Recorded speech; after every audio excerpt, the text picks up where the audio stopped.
Lê primeiro o versículo 1, 2 Samuel, capítulo 21, versículo 1. E houve, em dias de Davi, uma fome de 3 anos, de ano em ano.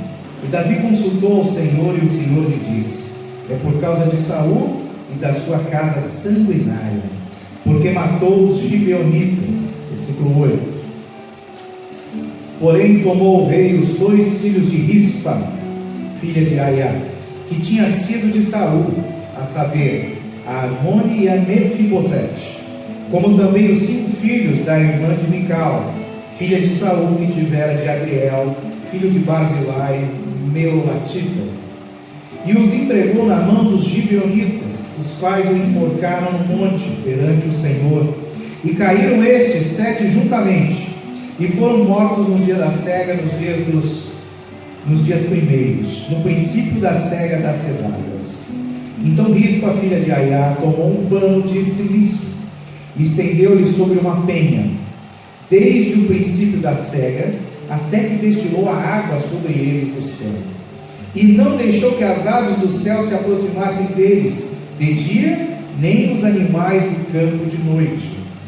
E foi dito a Davi o que fizera Rispa, filha de Aiá, concubina de Saul.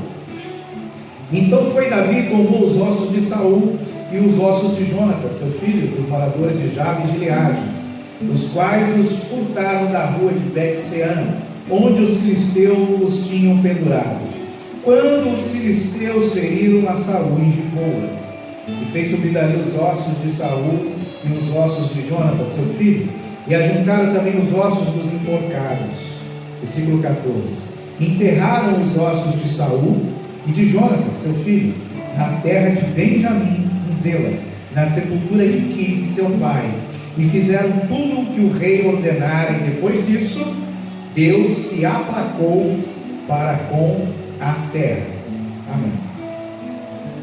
Eu já preguei usando esse texto aqui, só que agora eu vou dar uma mudada na aplicação dele. Nesse texto que nós lemos, tem alguns pontos aqui. Ele nos remete a uma promessa. Ele fala de uma quebra de pacto de aliança. Ele fala de uma maldição. Ele fala da voz de Deus. Ele fala de sacrifício. Ele fala que depois da morte tem uma guerra. Ele fala que é necessário enterrar ossos. E ele fala também de um sinal de que a maldição foi quebrada: a chuva. Então nós precisamos entender que existe, desde o princípio, quando Deus criou, Ele criou princípios, e algumas coisas elas vão se repetindo ao longo da história da Bíblia. E nós precisamos entender essa repetição para poder desfrutar. Porque muitas vezes a gente acha assim, né? Até mesmo quando você faz o processo de libertação, você vai lá, faz um mapeamento, vê o que pode ter acontecido ao longo da vida para ter trazido maldições. Aí você descobre o que trouxe a maldição, aí você vai lá, faz uma oração quebrando a maldição. Quebra. Mas não quer dizer que ela não pode voltar. Então eu preciso entender que existe um ciclo que tem que ser interrompido e ele tem que cessar, porque senão volta. Jesus falou várias vezes, né? Pessoas que foram curadas porque tiveram fé de chegar até Jesus, de tocar nele. Jesus vai, tua fé te curou, mas não peques mais, porque senão a maldição volta, pode voltar até pior. Então são processos que eu preciso compreender para poder colocar em prática. Então, promessa. A gente vê promessa. Promessa o que é? Deus, Ele se comunica com o homem de 3 formas. Uma, através de forma verbal. No Antigo Testamento a gente vê que a grande maioria dele foi de forma verbal. Depois ele se comunica de forma escrita, palavra que a gente tem hoje nas mãos. E a consolidação da forma escrita e da forma verbal dá uma terceira forma, que eu posso chamar de comunicação de Deus com os homens. Como que é isso? Através de uma aliança, de um pacto. E E a aliança é assim, ó, você se une comigo e eu te dou benefícios. Deus, ele faz aliança conosco para nos dar benefícios. E como que ele faz isso? Através de uma promessa. Por que que muitas vezes eu não recebo benefício de imediato? Porque a aliança, o pacto, ela tem termos, e os termos precisam ser cumpridos. Quando eu cumpro os termos da aliança, do pacto, eu recebo os benefícios, a promessa que foi feita.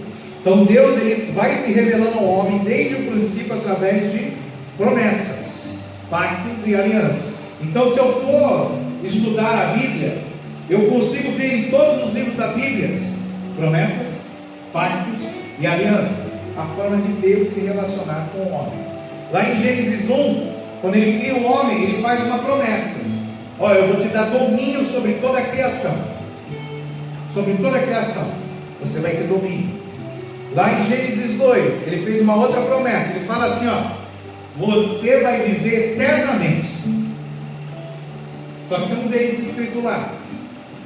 Lá você fala assim, ó: se você me obedecer, se você crer na minha palavra, se você não comer da árvore que eu mandei que não comesse, não verá morte. Só que aí vem algo interessante, uma forma de se entender a Bíblia. Quando você lê a Bíblia, ele está falando, ó: se você não comer, não verá morte. Uma forma de entender a Bíblia é você ler o contrário. Então ele está falando, se você não comer, não verá morte. O que é o contrário disso? Se você não comer, vai viver eternamente. Só que a gente tem dificuldade em fazer esse tipo de análise. Então quando ele fala, ó, não coma para não morrer, ele está fazendo uma promessa de vida. Se não comer, vai viver eternamente. Então isso é promessa em Gênesis 2. Então, para entender, lê o texto, lê ele ao contrário. Tenta falar, reescrever o texto. Eu esqueci como chama essa frase em português. Se você lê, faz a frase num sentido, depois você faz em outro. Você começa a entender o que está escrito. Então, promessa: não coma, porque se me obedecer, vai viver eternamente. Aí em Gênesis 3, ele faz uma outra promessa. Ele fala assim, ó: vai nascer de uma mulher, filho de um homem, e esse vai esmagar a cabeça da serpente. Esse vai acabar com a escravidão do pecado. É uma promessa. E quando as pessoas no Antigo Testamento, que ainda não tinham Jesus, eles iam para o céu, é porque eles criam numa promessa. Numa promessa que está contida nesses 3 capítulos de Gênesis, que vai dominar sobre a criação, principalmente sobre o seu eu. Obedecendo, crendo na palavra de Deus, viverá eternamente. E a esperança está naquele que vai nascer do ventre da mulher e vai pisar na cabeça da serpente. Eles não sabiam que chamava Jesus, eles não sabiam quando que ia nascer, mas eles criam numa promessa, numa aliança que Deus fez com o homem. Aí depois, se você pegar Gênesis 12 até Gênesis 25, Deus vem fazendo e renovando promessas na vida de Abraão. De 12 a 25, são 13 capítulos, onde Deus faz a promessa, renova a promessa, faz a promessa, renova a promessa.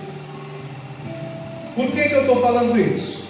Porque nesse texto que nós lemos, nós precisamos entender que existe uma promessa. A promessa não está explícita aqui, mas eu tenho que entender o que é a promessa, como que funciona, para entender aonde que surgiu essa promessa, esse pacto, essa aliança, para entender que ele foi quebrado, e quando foi quebrado veio a maldição que está sobre esse texto que nós lemos.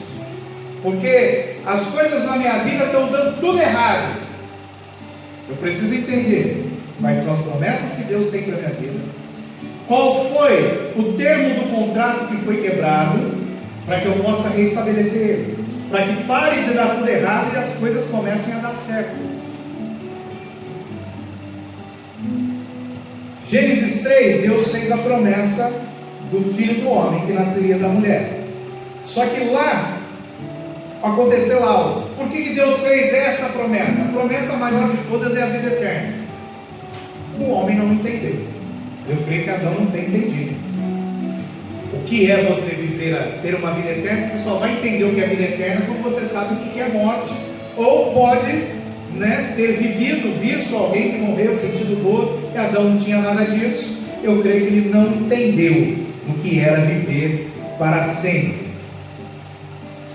Aí você pega, lá em Gênesis 3 ainda, um ato que quebra o pacto, a aliança de Deus com o homem.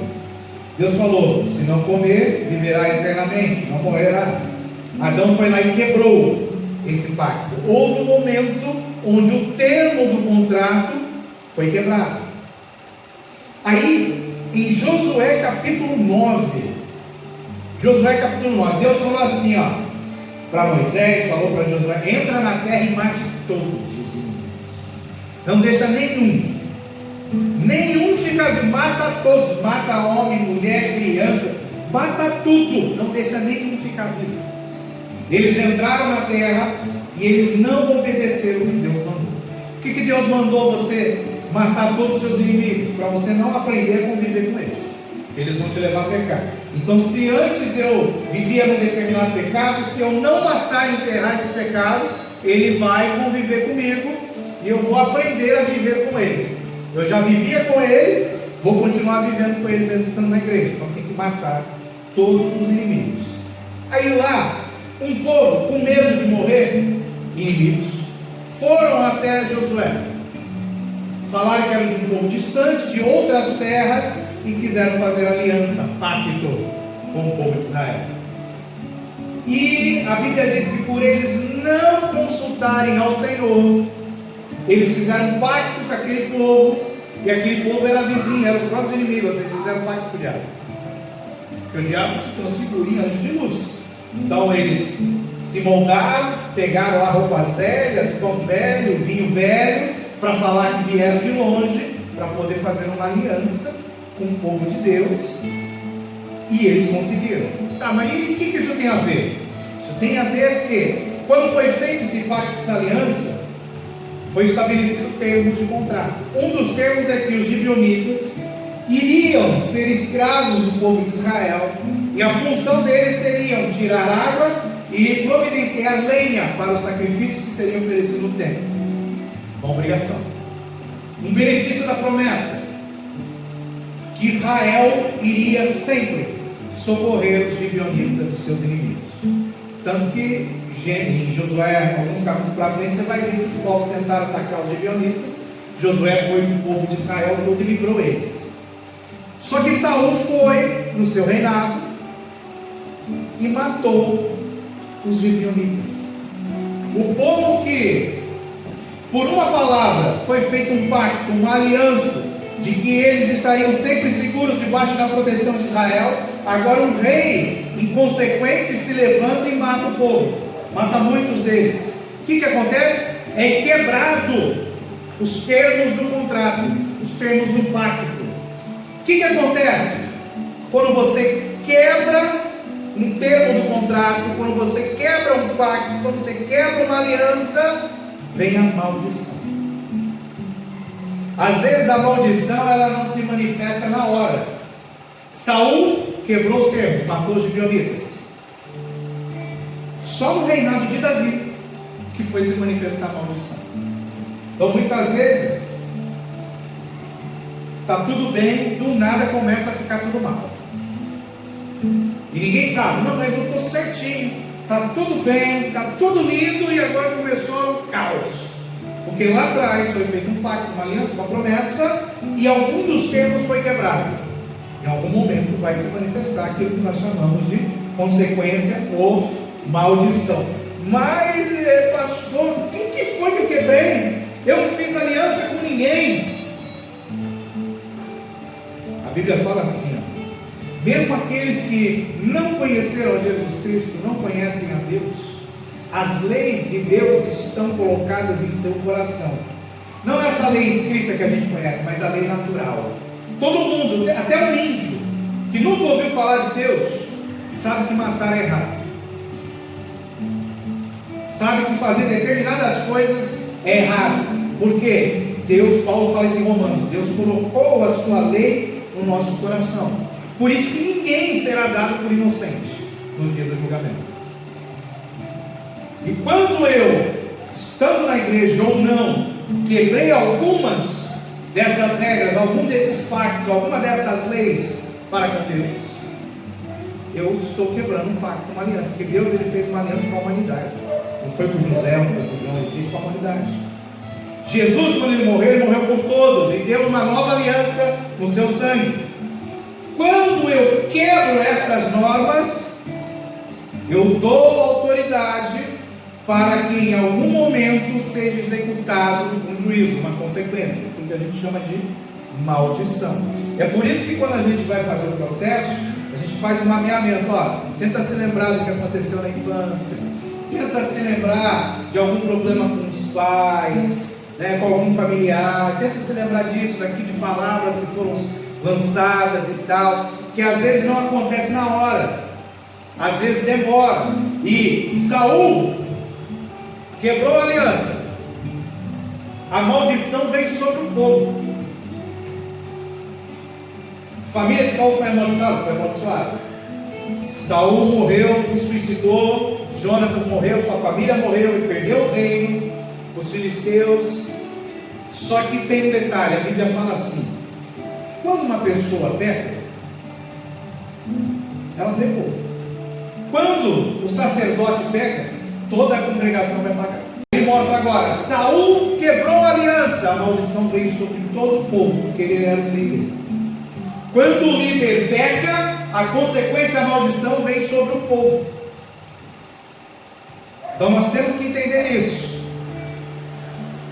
Por que eu estou falando disso? Porque às vezes não foi você que pecou, foi o seu líder. O pai tem uma figura de líder na vida do filho, o pastor tem uma figura de líder, autoridades têm figura de líder. A quem eu estou submisso debaixo da liderança, se essa pessoa quebrar uma regra, quebrar um termo do pacto, vai vir maldição e vai vir sobre todos que estão. Então, quando o pai quebra, automaticamente a maldição vai ser visitada nos filhos. É por isso que Ezequiel, e muitos brigam aí teologicamente falando, Ezequiel fala: não é porque os pais comeram uvas verdes que o dente dos filhos vão ficar embotados. Ou seja, não é por causa do pecado dos pais que os filhos vão morrer. E não vai mesmo. O pai pecou, quem vai morrer é ele. Mas o pecado, a morte é uma consequência do pecado, uma consequência definitiva. O salário do pecado é morte.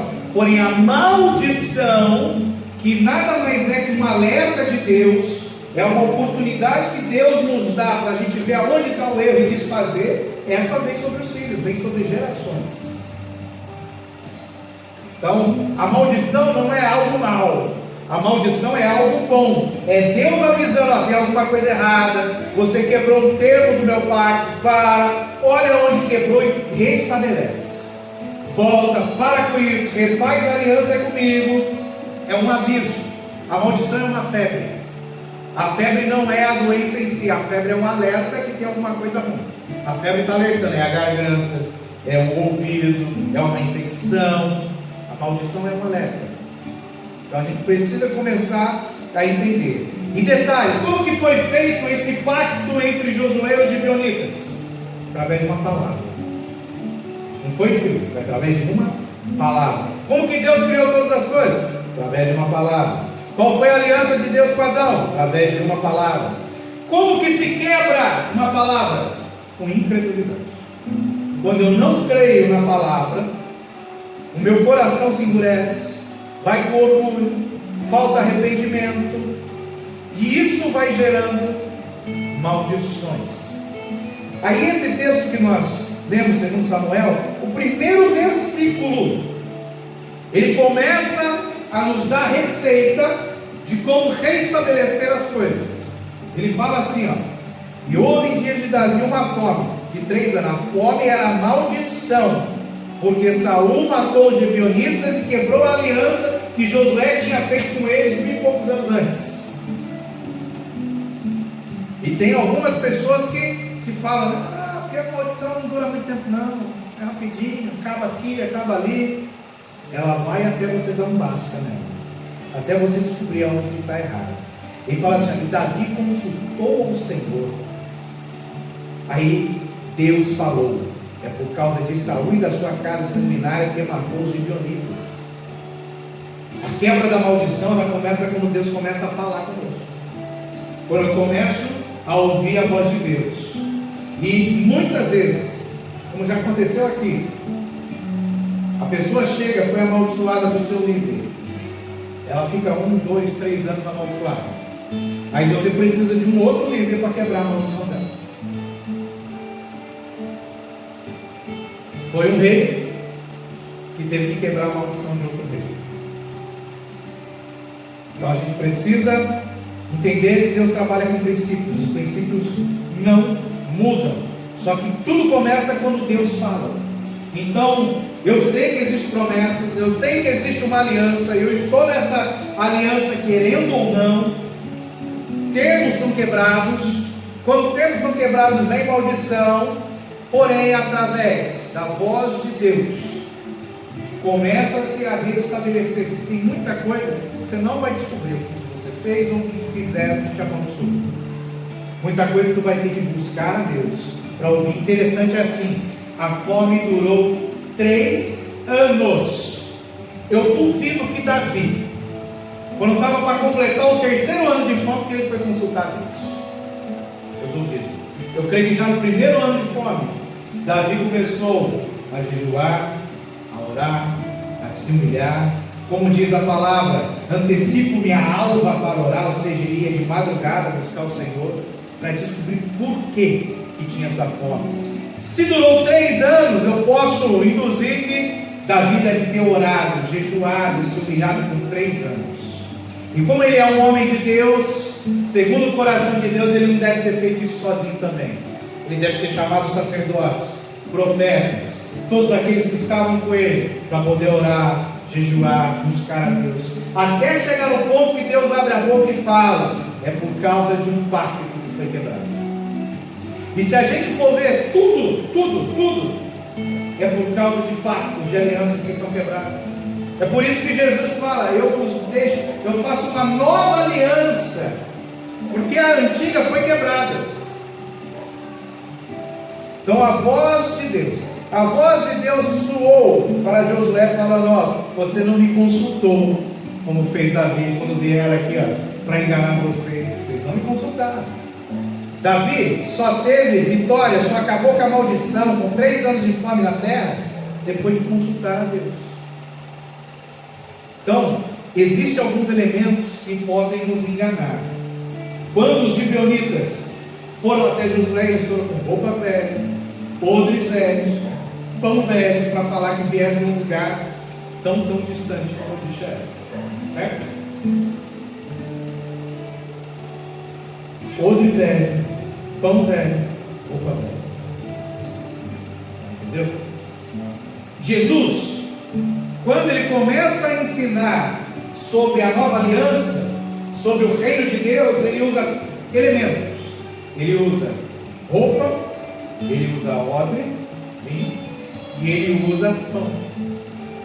Ele fala: os seus pais provaram daquele pão que caiu do céu, mas eu sou o pão vivo. Não é o pão velho que vai levar vocês para o céu. Ele fala: não adianta você pegar uma roupa velha, rasgada e colocar um pano novo. Tu vai remendar, não adianta. Não adianta você querer colocar vinho novo em odre velho. Tem que ser tudo novo. Aí eles chegam com pão velho, com roupa velha e com vinho velho. E Josué faz uma aliança com eles. E hoje tem muitas pessoas que ainda estão vivendo no velho, estão vivendo do Antigo Testamento só, não chegaram no Novo ainda. Estão vivendo no Antigo, estão vivendo pão velho, roupa velha, estão vivendo vinho velho, porque não tem entendimento. Jesus ele fala, né? A gente até já explicou isso aqui. Quem não tem espada, venda a capa e compra. E eles tinham 2 espadas para usar, o Antigo e o Novo Testamento. Tem que ser usado junto. O pai de família, ele vai lá no seu baú e tira coisas velhas e novas, Antigo e Novo Testamento. Eles andam junto, porque o Antigo é sombra do Novo, o Antigo é sombra, o Novo é a luz, e um não vive sem o outro. Tem que ter harmonia. Então Josué não soube, Josué optou pela coisa velha. E tem muitas pessoas que estão optando: não, para mim é mais tranquilo eu ficar com o meu estudozinho, com a minha escolinha dominical, com aquela minha vidinha, do que eu buscar um novo dia, um novo Deus falando, Espírito Santo agindo. Não, ó, Deus já se revelou 100% na palavra, não existe mais revelação. Quanto não tinha palavra? Escrita. Será que Deus muda? Na minha Bíblia ele diz que não muda. Então eu preciso começar a compreender que a voz de Deus, ela é a base para quebrar as maldições, para a minha vida mudar. A voz de Deus é a base para eu não ser enganado por aquilo que é velho, por aquilo que é antigo, por aquilo que já acabou. Não tem como misturar o novo com o velho. É necessário ter a compreensão do novo, porque senão eu vou trocar o velho pelo novo, eu vou rejeitar o novo. Eu ouvi uma historinha esses dias aí, que falava assim, né? A pessoa foi presa, acho que até compartilhei esse vídeo. A pessoa foi presa e o juiz ia lá decretar a morte dela. Aí o pessoal da cidade ficou com peninha dessa pessoa, falou para o juiz: não, mata ele não, dá mais uma chance, tem misericórdia. Aí o juiz foi lá, se vestiu de pastor, pegou uma Bíblia e botou a sentença de soltura da pessoa no meio da Bíblia e chegou com a pessoa lá na prisão. Aqui, eu sou pastor, eu vim aqui para te entregar isso. E aquela pessoa ficava: eu não quero saber disso, sai para lá, eu não quero saber de Jesus, Bíblia, essas coisas não, crente, sai para lá. Não, mas aqui dentro tem algo que vai mudar a sua vida. Não, eu não quero, vai embora, os filhos, manda embora. O juiz foi embora. Aí o carcereiro pega e fala para a pessoa, depois que o juiz foi embora, né? Mas aquele lá era o juiz da cidade, ele colocou a sua soltura dentro daquele livro preto, e você não quis nem ouvir o que ele tinha para falar. Aí diz que no dia que ele ia ser enforcado, ser morto, sentença executada, deram oportunidade para falar. Ele falou: ó, eu estou sendo morto não pelos crimes que eu cometi, não pelos pecados que eu cometi, eu estou sendo morto por rejeitar a minha salvação, por rejeitar o perdão, por rejeitar aquilo que Deus tem para mim. E hoje, muitos morrem por rejeitar a Deus. Ontem aconteceu aqui na porta da igreja. A pessoa veio aqui, eu falei: vem para a igreja, vem para a igreja, porque a ajuda que eu te dou acaba, mas o que Jesus pode fazer não acaba nunca, pode mudar totalmente. Eu não quero Jesus, eu não gosto de igreja e eu não vou na igreja. Não está rejeitando eu nem a igreja, está rejeitando a oportunidade de ser salvo. Aí você vai ajudar a pessoa? Você pode até ajudar, não vai mudar, não vai transformar, não vai fazer nada. Só que ela ainda não entendeu que ela está rejeitando a oportunidade de ter uma vida eterna com Deus. Então eu preciso entender que a voz de Deus é o princípio, é o início, e eu preciso ouvir essa voz. Por quê? Uma grande deficiência, principalmente de brasileiro, está relacionada com o entendimento. E a Bíblia já fala que o diabo segue o entendimento. No Brasil isso é em termos nacionais. Tem uma pesquisa aí que você procurar na internet, você vai encontrar. É assim, somente 8% da população brasileira, só 8% da população brasileira entende o que lê. Entende assim. Se você, é assim, você pega cada 100, você dá um texto para 100 pessoas, só 8 entendem. E o nível de compreensão profunda é só de 3. Então, ou seja, as pessoas não entendem o que lê. Na época de Lutero, eles tiraram a Bíblia do povo, não tinha Bíblia. Na nossa época tem Bíblia, não tem entendimento. Que as pessoas não entendem o que isso aqui é pesquisa científica. As pessoas não têm entendimento do que lê. Então hoje você tem livre acesso à Bíblia, você vai ali, você compra uma Bíblia por 2, 3 reais, aquelas pequenininhas. Você pode ler, você não entende. O que o diabo faz? Conhecereis a verdade vos libertará. Você precisa conhecer, você precisa ter entendimento, você precisa colocar em prática. Então o que eu vou fazer? Não, eu vou entrar numa nação, e em vez de eu tocar em 1, 2 ou 3, vou tocar na nação inteira. Então eu já começo desde a base, desde a infância, vou lá na educação, eu vou fazer de tudo para quê? As pessoas que vão ficar lá 8, 10, às vezes lá 12 anos estudando, chega até a faculdade, 12 anos estudando, que elas não têm entendimento do que elas estão fazendo. Então eu vou já preparar tudo, por quê? Porque vai chegar um momento que essa pessoa vai ouvir sobre o Evangelho. Ouviu? Ela vai ser tocada emocionalmente, porque eu vou usar pessoas para tocar no emocional.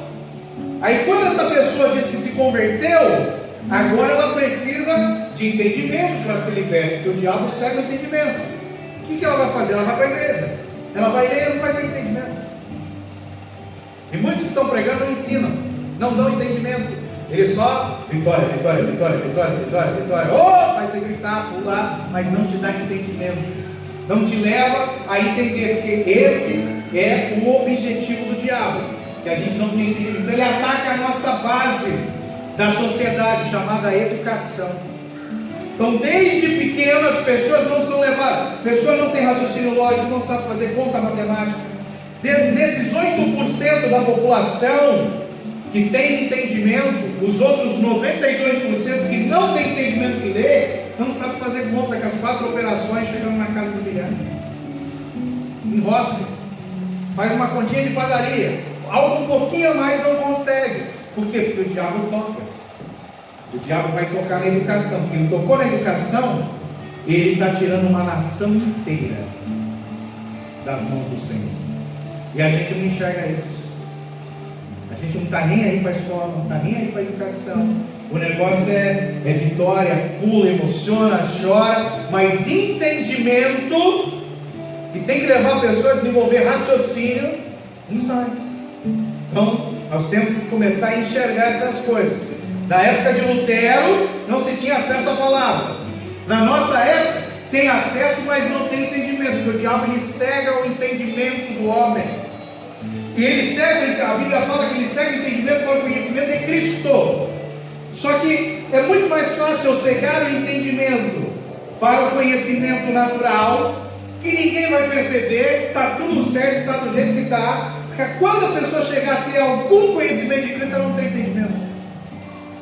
Então é uma estratégia que parte desde o início da fundação de uma sociedade, de uma democracia. É por isso que o comunismo gosta tanto de entrar e acabar com a educação. É por isso que a gente tem muitos professores aí comunistas que querem usar a educação para influenciar politicamente as crianças, jovens, adolescentes, porque é através da educação que você tira o entendimento. É ali que você começa a manobrar. A pessoa vira um gado e você manobra para onde quer. Você dá o grito, ela vai até no grito. Dá uma chibatada, ela continua no caminho, porque não quer que a pessoa comece a ter entendimento para buscar aquilo que é o mais importante. Porque quando você tem entendimento de Cristo, você vai saber que o mais importante é buscar Ele. E tem algo que é lindo, está lá em Hebreus capítulo 1. Capítulo 1, acho que é o versículo 1, vamos ver aqui. Hebreus 1. Isso. Hebreus 1 fala assim: antigamente, por meio dos profetas, Deus falou muitas vezes e de muitas maneiras aos nossos antepassados, mas nesses últimos tempos, Ele nos falou por meio do seu Filho. Veio a fome, 3 anos, Davi buscando, orando, Jesus, Deus fala, é por causa disso a fome. Aí a vida começa a dar tudo errado, eu não sei o que está acontecendo, as portas não se abrem, está tudo dando errado. Não mudou. Só que agora, antigamente Deus falava através de profeta, através de jumento. Deus falava, agora Ele fala através de Jesus Cristo. Então se eu tiver entendimento que é através de Jesus Cristo Conhecereis a verdade vos libertará, e verdadeiramente sereis livres através do Filho do Homem, de Jesus Cristo.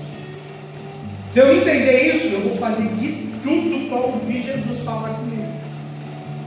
Não vai ter nada mais importante do que ouvir Jesus falando.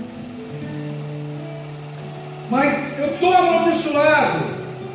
Mas a Bíblia é a revelação completa. Então procura aqui na Bíblia se tem alguma pessoa da sua família quem fez alguma coisa errada, ou se você fez alguma coisa, procura na Bíblia, você não vai achar. Porque Deus, Ele não muda, Ele continua falando. Ele falava através de profetas, agora Ele fala através do seu Filho, Jesus Cristo. E sobre a igreja está o espírito da profecia que estava sobre os profetas. Então, a voz de Deus é o mais importante para se começar o processo de quebrar as maldições. E o diabo, ele cega o entendimento para o conhecimento de Cristo, começando com as coisas naturais. Ele vai na base da sociedade e vai e cega o entendimento. Ok, tem entendimento, ouvir Deus falar. Davi, rei, mas Davi também ele era sacerdote. Por quê? Porque Davi entendia muito de sacrifício. Davi entendia da palavra de Deus, Davi ensinava a palavra, cantava, e Davi fazia sacrifícios. E Davi sabia que lá em Levítico, do capítulo 1 ao 3, Deus estabelece sacrifícios. E ali tinha sacrifício por expiação de pecado, sacrifício para tirar a culpa, sacrifício para quebrar a maldição. Aí Davi entendeu que era necessário um sacrifício. E olha que interessante, quando ele vai até os gibeonitas, já sabendo que era necessário um sacrifício, se pede pessoas para serem sacrificadas e não animal. Meu Deus, por quê? O que vai sacrificar? Pessoas, ao invés de sacrificar um animal, para se quebrar uma maldição. Romanos 12:1, Paulo explica isso. Só que lá aconteceu de forma simbólica, agora nós estamos na luz da revelação. Romanos 12:1 ele fala: rogo-vos, pois, irmão, pela compaixão de Deus, que apresenteis o vosso corpo em sacrifício vivo. Lá foi necessário que 7 corpos fossem colocados numa forca, em sacrifício que levou à morte. Agora que a nova aliança em Jesus Cristo, é necessário apresentar corpos em sacrifício vivo para quebrar maldições. E tem um detalhe aí, quando você lê o texto, você vê que eles pediram 7 da família de Saul. Tem um desses 7 que Davi colocou dentro da sua casa para se sentar na sua mesa, filho de um amigo, neto de Saul, chamado Mefibosete. E nesse texto você vê que um dos filhos de Rispa chamava-se Mefibosete, que foi enforcado, foi sacrificado para se acabar com a maldição. Mas esse aqui não é o Mefibosete, filho de Jonatas, é outro Mefibosete, é outro. Esse é filho de Rispa, que é uma concubina de Saul. Agora, tem 2 pontos aqui. Tudo que Deus faz é perfeito. Tudo que Deus faz é perfeito. Se Davi quisesse que Mefibosete, filho de Jonatas, que estava ali morando com ele, fosse morto nesse momento, ele não poderia, nem se ele quisesse. Por quê? Porque na lei de Deus, lá em Levítico 1:3, fala que quando você vai apresentar o sacrifício, esse sacrifício não pode ter defeito, tem que ser perfeito. O animal, quando era apresentado para o sacrifício, ele era examinado. Se ele tivesse algum defeito físico, não podia ser oferecido como sacrifício. Mefibosete era coxo, dos 2 pés.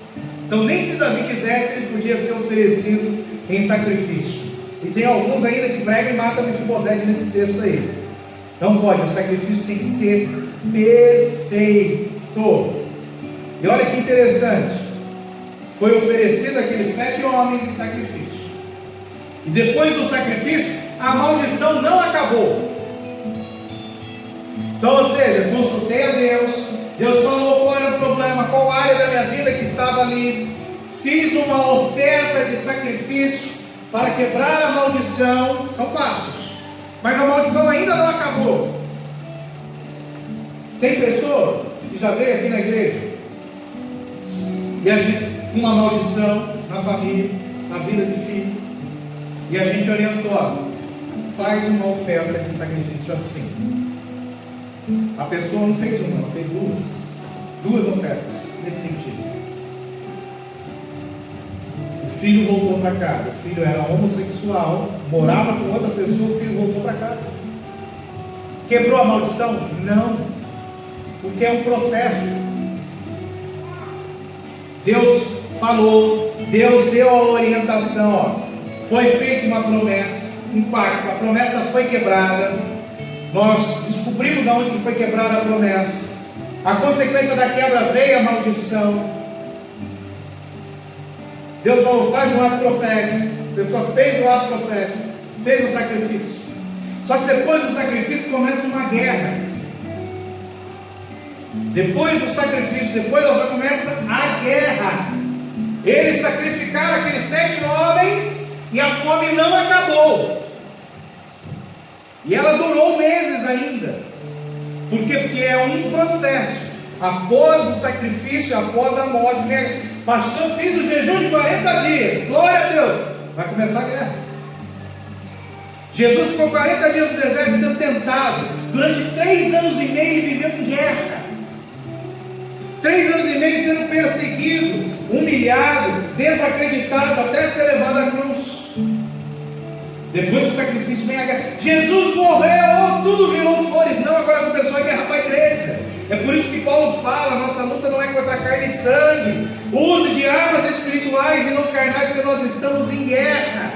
Tome a armadura. Jesus, o sacrifício perfeito foi oferecido, começa a guerra. Então depois de vamos falar assim, de um grande esforço que você faz, de um ato, de você jejuar muito, orar, se humilhar, entenda, é guerra. A gente vive em guerra, e quanto mais você se esforça, mais você se capacita, mais você está se esforçando e se capacitando para a guerra. Ah, mas acabou a tempestade. Bom, pelo contrário, agora você vai pegar a tempestade pior, porque você está preparado. Então, depois do sacrifício, vem a guerra. E olha que interessante, já lá em Gênesis 15, versículo 8, e ele diz: Senhor Jeová, como saberei que hei de herdá-la? Você vai ver no capítulo anterior, Abraão saindo de uma guerra, vencendo reis, com pouquíssimos homens, 318 se eu não me engano, ele venceu 5 reis. Fez a guerra, agora é paz, é bonança. Aí ele chega para Deus e fala: Senhor, e agora? Como que eu vou saber que eu vou herdar as promessas que o Senhor me fez? Olha o que Deus fala para ele. E disse: toma uma bezerra de 3 anos, e uma cabra de 3 anos, e um carneiro de 3 anos, e uma rola, e um pombinho. E trouxe-lhe todos esses, e partiu-os pelo meio, e os pôs cada parte em frente da outra, mas as aves não partiram. Olha que interessante. Senhor, o Senhor fez uma promessa para mim, só que ainda não aconteceu. Aí ele vai buscar Deus, né? O que eu tenho que fazer, Senhor? Ele faz uma oferta. Aí ele fez a oferta. Só que depois que ele fez a oferta, começou uma outra guerra. Olha aqui, ó. Ele fez a oferta. Aí no versículo 11, Gênesis 15, ele fala assim: e as aves desciam sobre os cadáveres, Abraão, porém, as enxotava. Guerra. E pondo-se o sol, um profundo sono caiu sobre Abraão, e eis que grande espanto e grande escuridão caíram sobre ele. Guerra. Então Deus tinha acabado de falar: tu quer receber a promessa? Faz a oferta. Ele fez a oferta. Começou guerra espiritual, batalha. Então disse a Abraão: saibas de certo. Ó, Senhor, eu quero receber a minha promessa, hein? Faz a oferta. Fiz, começou a guerra. Olha o que você vai ouvir agora no meio da guerra. Saibas de certo que peregrina será a tua semente em terra que não é sua, e servi-lo-ás e afligirão por 400 anos, eles vão ser escravos. Depois que ele fez a oferta, porque começou uma guerra, mas ele estava preparado para passar por essa guerra. Lá em Mateus 13, Jesus ele usa esse capítulo para falar em parábolas. 13:4 ele fala assim: quando semeava, parábola do semeador. Uma parte da semente caiu à beira do caminho, e vieram aves e as comeram. Opa, peraí. Depois, quando ele vai explicar essa parábola, ele fala que a semente, o semeador é o filho do homem, a semente é a palavra de Deus. Então ele semeou, caiu no caminho. Qual que é a intenção agora? Essa semente dá frutos. Só que veio aves e roubaram essa semente. Olha o papel da ave. Aí em Mateus 13:32, quando ele fala lá do grão de mostarda, ele fala assim: o qual é realmente a menor de todas as sementes, mas crescendo é a maior das plantas, e faz-se uma árvore, que de sorte vem as aves do céu, as mesmas que comem a semente, e se aninham nos seus ramos. Ou seja, quando você começar a florescer, crescer espiritualmente, a coisa começar a andar, os demônios, as aves vão vir, vão ficar perto de você. Jesus ficou 40 dias lá, sendo tentado por demônios, por Satanás, pelos animais ferozes.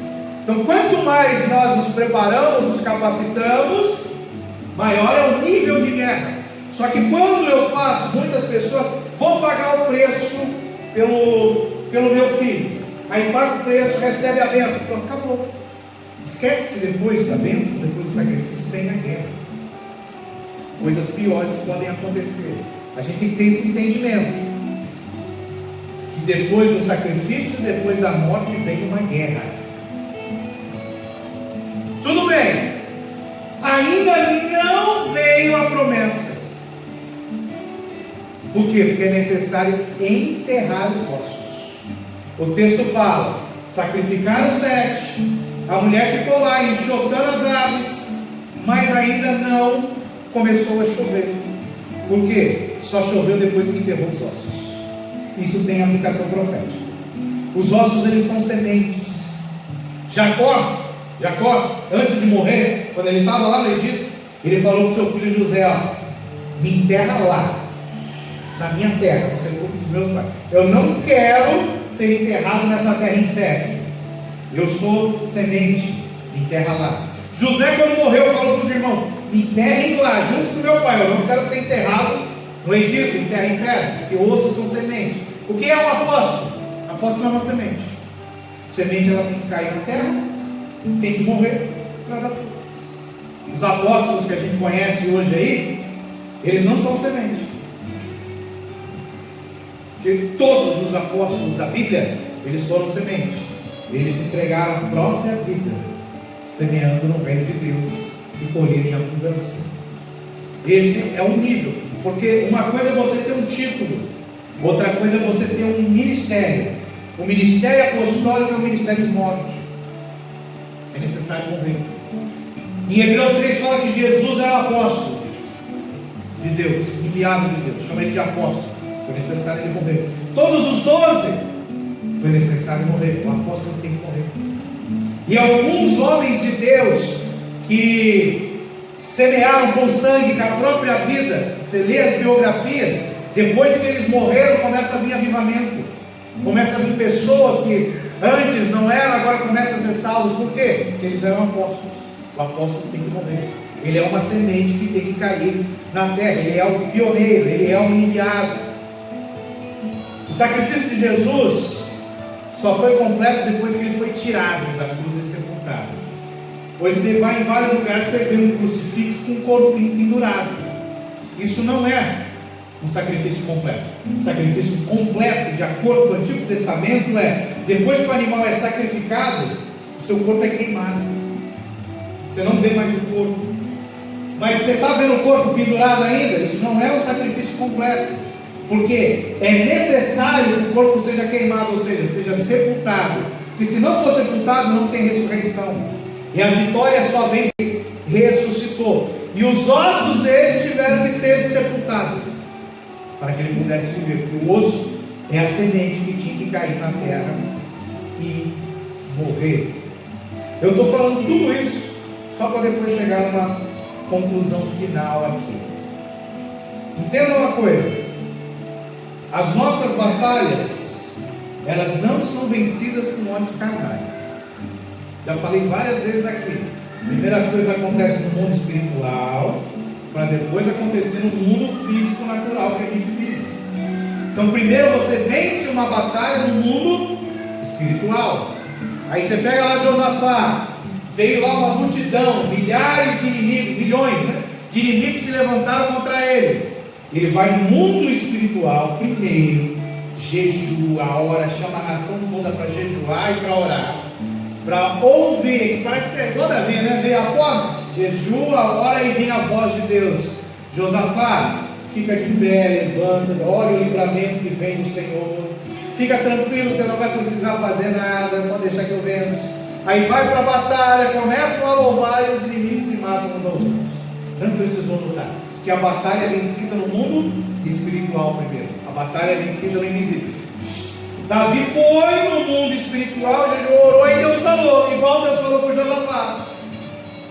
Deus falou, pode ir para a guerra, mas vai tranquilo porque eu vou batalhar em seu lugar. Deus falou para Davi, vai até os gibeonitas para quebrar a maldição. Davi foi, ofereceu aqueles 7 homens em sacrifício para quebrar a maldição. Então a nossa batalha é vencida no mundo espiritual. Por isso que a fé não é por vista, não é por coisas carnais. A fé é espiritual. O Jesus pendurado na cruz você consegue ver. Se você está vendo, não tem vitória. Agora quando ele é tirado da cruz, começa a guerra no mundo espiritual. Aí vem a vitória. Aí chega no último ponto, a quebra da maldição. Tudo que a gente tem que percorrer para quebrar uma maldição. Se os ossos são a semente que caíram na terra, morre, gera frutos. Aí sim, depois que eles foram enterrados, veio a chuva. E olha que coisa interessante. O Espírito Santo de Deus, chuva serôdia, não tinha sido derramado sobre a terra ainda, não tinha sido derramado sobre os homens. Ele vinha sobre um homem específico, sobre um profeta e saía, vinha sobre outro e ia embora. Aí quando? Por quê? Porque tinha uma maldição na terra. Lá em Gênesis capítulo 6, Deus fala assim, o meu espírito não contenderá mais com o homem, porque o coração do homem era ruim desde o princípio. Então o homem quebrou um pacto, um termo da aliança com Deus, foi amaldiçoado. Qual foi a maldição? O Espírito Santo foi tirado.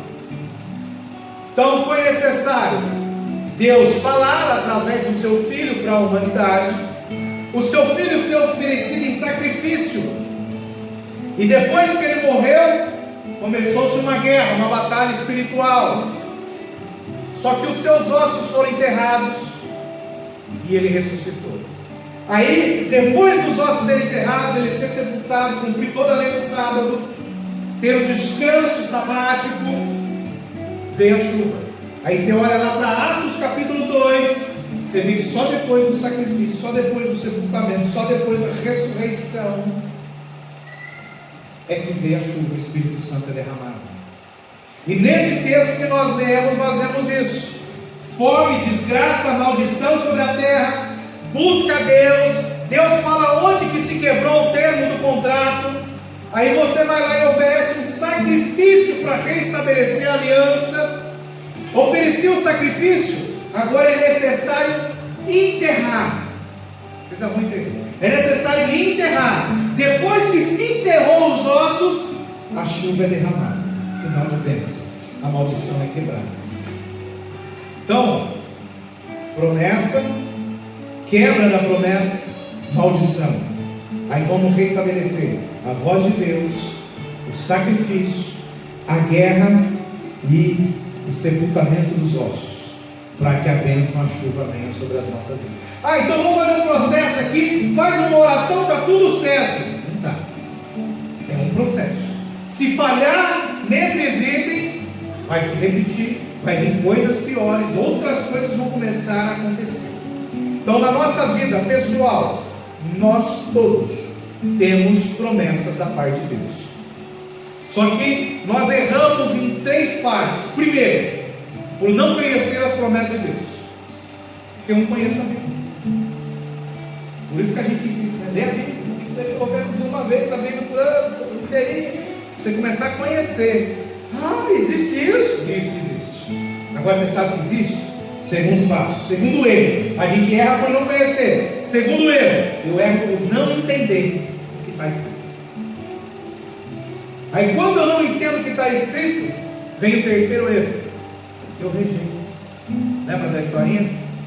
O cara chegou vestido de pastor, com um livro na mão, com a sentença dentro. Eu não conheço, não entendo, eu rejeito. Quando você está rejeitando, você está rejeitando a sua bênção. Quando você rejeita o entendimento da palavra de Deus, você está rejeitando ser livre das amarras do diabo. Vamos quebrar as cadeias, acabar com as maldições. Elas só acabam com entendimento e prática. Porque tem muitas pessoas que conhecem, mas rejeitam. Tem outras que conhecem e entendem, que não tem como entender sem conhecer. Então você conhece e você entende, e mesmo assim rejeita. E tem outras que sem conhecer e sem entender rejeitam do mesmo jeito. Querem nem saber. E isso é um erro que nós cometemos às vezes sem saber. Por falta de conhecimento e entendimento, nós rejeitamos aquilo que Deus tem de melhor para as nossas vidas. Nós quebramos vários princípios, normas, procedimentos, preceitos da lei de Deus durante nossa vida, antes e depois da conversão. Tá na igreja não quer dizer nada. Você pega, você quebra princípio, contrai maldição. E muitas vezes isso é por falta de conhecimento. Não conheço, eu não sabia que isso era pecado. E outras é por não ter vencido a carne ainda. Isso é um perigo. E a maldição, ela existe desde o início da criação para nos dar uma alerta. E ela vai continuar existindo até que nós cheguemos no céu. Então eu tenho que começar a entender, eu tenho que começar a ver que isso não é uma coisa ruim. Ela é um alerta de Deus para eu ver aonde que eu errei, aonde está o problema, e buscar corrigi-lo com arrependimento, choro, jejum, para quebrar tudo isso na minha vida, me voltar para Deus. E olha que interessante, essa questão da maldição, ela ficou meio que banalizada, porque hoje você tem filmes, desenhos, novelas, livros que banalizaram ela. Aí você vê história, livro lá com história de feiticeiro, filme de feiticeiro, desenhos falando de bruxa, falando de maldição. Quer ver coisa linda? Cinderela, Branca de Neve, história de maldição, que foi banalizado. Então você começa a crescer com aquilo de uma forma, como que eu vou falar assim, de uma forma florida, bonita. Você acaba não dando importância. É conto de fadas, maldição. O quê? Você vai ficar esperando um príncipe encantado? É conto de fadas. Então o diabo ele usa da educação, da base, ele usa de histórias, filmes, para banalizar esse entendimento do que é a maldição, sendo que a maldição é uma consequência do pecado nas nossas vidas. E detalhe, tá? A maldição, ela vai existir até que nós venhamos a estar com Cristo, tá, gente? Para quem não tem Cristo, a maldição é eterna. Ela só vai piorar um pouco, porque vão ficar amaldiçoados, sofrendo um choro, ranger de dentes por toda a eternidade sem Deus. Outra coisa interessante que nós precisamos gravar aqui: fundamento para vencer na vida, palavra de Deus. Ela precisa estar no nosso coração, e ela se dá assim, a palavra de Deus, ela está, vou fazer um número, ela é representada 99% de forma escrita. Então está aqui, tem a palavra de Deus de forma escrita. Eu preciso conhecer, eu preciso entender, porque senão eu vou rejeitar ela, porque aquilo que eu não conheço e não entendo, eu rejeito. 99% está na nossa mão para buscar. 1% é através daquilo que a gente chama de revelação. É Deus dando orientações individuais, falando, não entra nessa rua não, entra na outra. Usa o tênis vermelho hoje, em vez de usar o branco. Orientação de 1% se baseia em revelação. O que a gente não pode é inverter isso. Ou seja, Eu não posso basear a minha vida em revelação sem ter conhecimento e entendimento da palavra de Deus, porque 99% dela é escrita. Quando eu inverto isso, sem mesmo, vou falar assim, sem ter maldade no coração, é 99% certo que eu vou me tornar um falso profeta. Então, por quê? Porque a igreja de Éfeso repreendia os falsos apóstolos e os falsos profetas através da palavra de Deus, do conhecimento e entendimento que eles tinham da palavra. Eles repreendiam os falsos profetas e os falsos apóstolos. Quando eu não tenho conhecimento, entendimento, mas eu vivo só em revelação, pode chegar um momento que o diabo começa a se revelar para mim e eu não sei distinguir. Porque a palavra de Deus é uma espada de dois gumes que faz separação entre alma e espírito. Demônios e espíritos, a minha alma, ela faz separação. Então eu não posso deixar que a ordem é 99% escrita e 1% através de revelação. Eu não posso inverter a ordem. Outra coisa importante, que muitos hoje fazem, a grande maioria, vivem só com 99% escrito. Desprezam 1% que é a revelação. Não busca a revelação de Deus. Então, a palavra de Deus é suficiente, ela está aqui, é só ela, não tem mais nada. Deus só fala através da sua palavra escrita hoje. Mentira. Hebreus 1 que a gente leu, hoje ele fala através de Jesus Cristo, seu Filho. E ele está vivo e ele continua falando. Então eu não posso inverter a ordem e eu não posso ficar sem 1% da revelação. Eu tenho que ter essa revelação na minha vida. E eu tenho que tomar muito cuidado quando essa revelação vem através de outra pessoa e não através de Deus. Eu tenho que buscar. Davi não foi buscar o profeta. Davi foi buscar a Deus e Deus falou a causa da maldição. Josué foi buscar a Deus e Deus falou qual é o erro que eles tinham cometido. Moisés buscou a Deus e Deus revelou toda a lei para Moisés. Eu não posso ficar sem esse 1% que é o mínimo. Eu tenho que mergulhar nos 99%, mas não posso ficar sem 1% que é a voz de Deus falando no nosso coração. Outra coisa, o sacrifício, que a gente viu que não pode ter defeito. Por isso que Mefibosete, filho de Jônatas, foi livre disso. A gente tem que entender, que nós estamos em guerra o tempo todo, e as ofertas são armas de guerra. Nós não podemos querer que os nossos sacrifícios surtam efeito se nós não mudarmos de vida. Pastor, tá bom, vou fazer uma oferta aqui para quebrar uma maldição, um ato profético e tal, e não aconteceu nada. Você continua nos mesmos pecados. Você não mudou de vida. Porque eu já ensinei aqui, para você fazer um ato profético, você tem que ter 3 elementos. Você tem que ter a oferta, você tem que ter o profeta, você tem que ter um altar. O altar é o coração. Então, se você chega até o profeta com a oferta e o teu altar, o teu coração está em ruínas, não funciona. Tem que estar em santidade. O altar tem que estar restaurado para que se possa ter o efeito. Jesus foi o sacrifício perfeito. Nós somos seus imitadores. É por isso que Paulo fala: nós temos que ser sacrifícios vivos. Jesus se deu em sacrifício, nós temos que ser sacrifício. Ou seja, nós temos que morrer todos os dias para o nosso eu. Morreu o seu eu, começa a guerra é todo dia. Depois que nós morremos para o nosso eu, nós devemos vigiar, porque a guerra está em jogo, né? O inimigo vai fazer de tudo para alcançar a nossa carne. Tu morreu, tu venceu a carne. Agora você está vivendo em espírito. O diabo ele vai continuar querendo tocar na sua carne. É por isso que aquela mulher de Rispa, ela pegou como se fosse uma tocha e ficou impedindo as aves de chegar, as aves, os animais ferozes, de chegar até aqueles 7 corpos que estavam enforcados. E a gente pode aplicar isso. Aquela mulher, ela teve que ficar acordada durante a noite, enxotando as aves, durante o dia, para que os animais não chegassem perto para devorar. Porque você tem urubu, você tem ave que vem de dia, você tem os animais da noite, tem lobos, tem vários animais que vão atrás da carniça. Aquela mulher, ela pagou um preço para que as aves, os animais, aqueles demônios não tocassem no corpo de seus filhos. O que isso quer dizer? Perdi meu filho para a droga, perdi meu filho para a prostituição.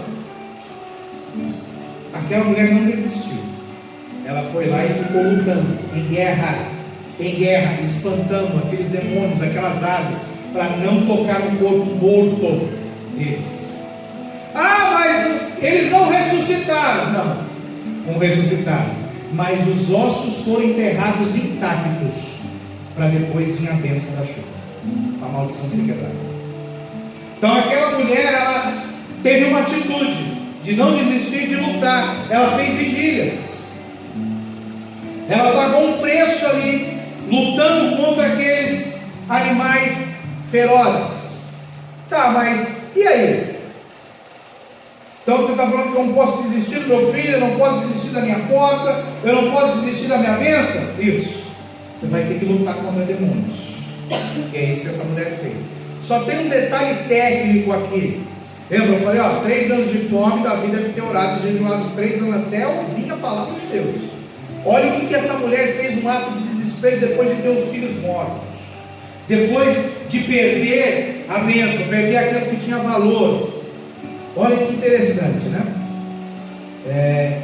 No versículo 10 de 2 Samuel 21, fala assim: então Rispa, filha de Aiá, tomou um pano de silício, estendeu-lhe sobre a penha, desde o princípio da cega, da colheita, desde o princípio da cega, até que destilou a água sobre eles do céu, ou seja, até que choveu, e não deixou que as aves do céu se aproximassem deles de dia, nem os animais do campo de noite, desde a cega até a chuva.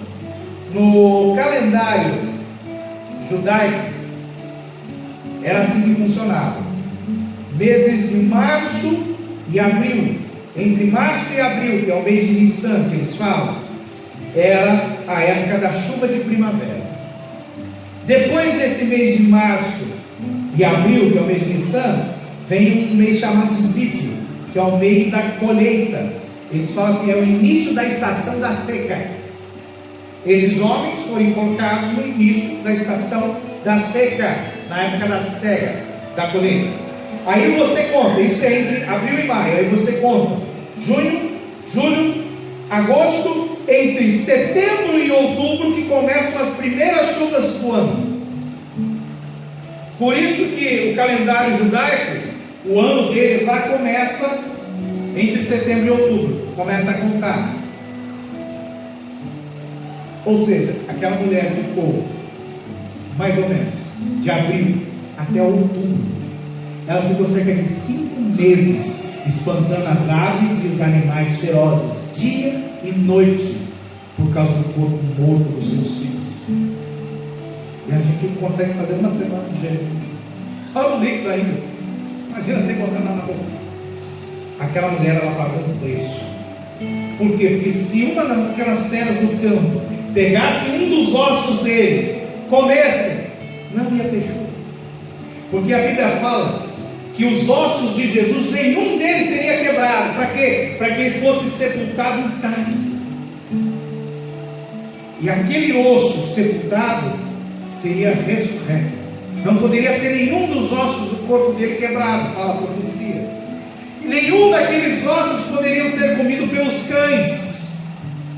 Tudo que o diabo queria era achar um erro em Jesus, e ele não conseguiu. Tudo que o diabo queria era destruir os ossos daqueles homens, porque o osso, quando enterrado, quando sepultado, ele se tornava uma semente que ia produzir vida. Então aquela mulher, ela chegou a ficar cerca de 5 meses lutando pelos filhos que estavam mortos. Aquela mulher ficou 5 meses lutando por algo que ela tinha perdido, para se preservar algo que ela iria receber mais para frente. Então, entenda que só depois que eu vencer os pecados, porque é necessário eu confessar e deixar os meus pecados. Eu não pego mais, mas eu não confessei. Se não confessou para Deus, não tem salvação. Se não confessou para o seu próximo, para o seu irmão, como diz a palavra, a maldição continua. Confessai uns aos outros as vossas culpas e sereis curados, sarados. A maldição é quebrada. Só que não, o orgulho não nos deixa falar. Eu cometo meu pecado, eu me tranco, eu me escondo. A maldição continua. Às vezes ela não se manifestou, às vezes ela vai esperar você esquecer o pecado que você cometeu, aquele erro que você cometeu, para ela começar a florescer, porque o diabo é sujo. Então, só depois de vencer o pecado, confessar e deixar, que vem a vitória.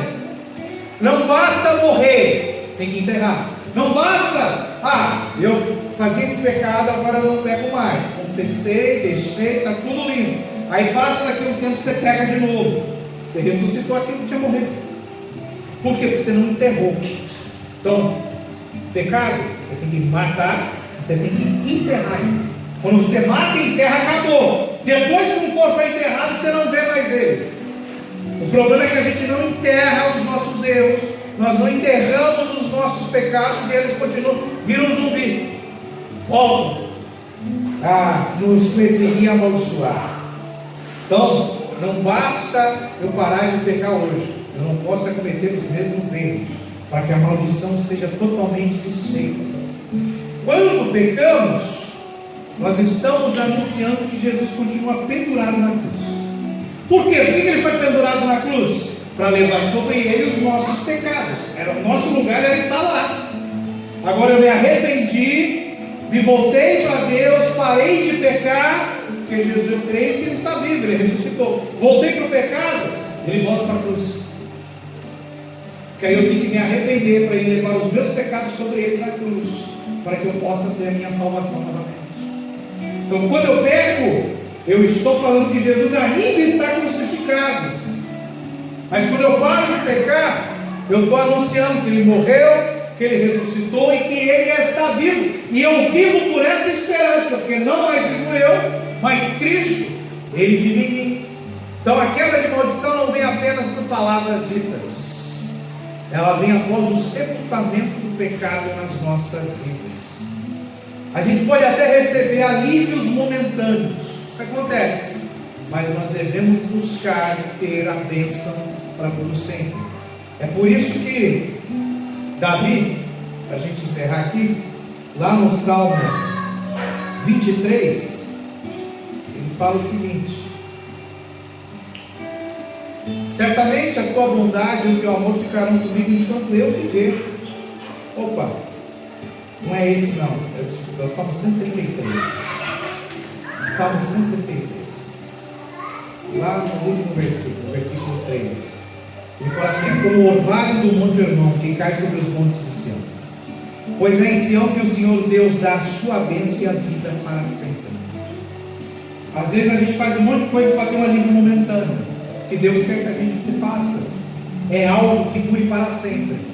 Então, quando eu sepulto, enterro os meus pecados, a maldição ela cessa e eu passo a ter a bênção para sempre.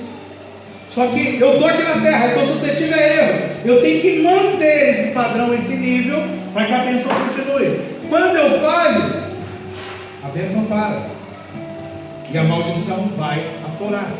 Então eu preciso ter essa reflexão, eu preciso ter esse entendimento. E esse texto, 2 Samuel capítulo 21, essa história nos fala de uma promessa que foi quebrada, que trouxe uma maldição. Porém, quando se buscou ouvir a voz de Deus, foi levado a se fazer um sacrifício perfeito, sem defeito. Entrou-se em guerra espiritual após o sacrifício, até que os ossos foram enterrados e a bênção foi derramada, a chuva caiu. É um processo, não tem como instalar o dedo e acabar tudo não. É um processo que nós temos que identificar e buscar realizar nas nossas vidas. Amém? Vamos ficar de pé, vamos orar e encerrar o período.